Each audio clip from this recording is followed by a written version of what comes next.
आज आपण कोथिंबीर वडी कशी बनवायची ही रेसिपी बघणार आहे।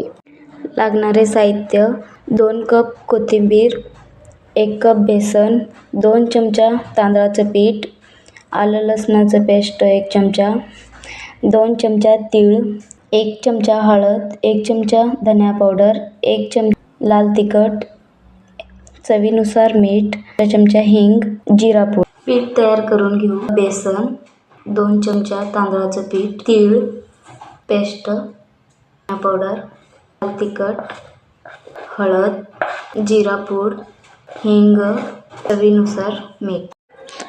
थोडं थोडं पाणी घालून आपण ह्याचा घट्टसर पीठ भिजवून घेऊ। तेल घालून आपण पीठ चांगलं मळून घेऊ आणि एका ताटात तेल घालून थोडेसे वरून तीळ घातलेल्या ताटात पीठ घालून एकसंध मिसळून घेऊ।